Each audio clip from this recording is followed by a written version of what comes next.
Hello दोस्तों, सबसे पहले हमारे पूरे परिवार और मेरे तरफ से आप सभी को हैप्पी रक्षाबंधन की शुभकामनाएं बहुत बहुत।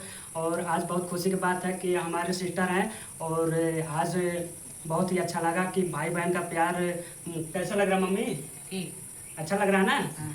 चलिए गाइस, एक प्यारा सा आप सभी लोगों के लिए मैं कुछ लाइन लिखा हूँ, तो मैं चाहता हूँ आप सभी लोगों के सामने पेश किया जाए। तो आइए गाइस, मैं सुनाता हूँ।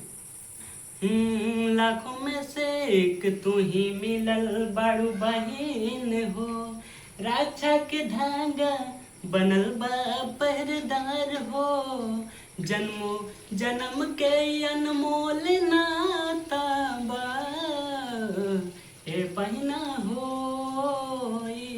राखी के दुलार बा,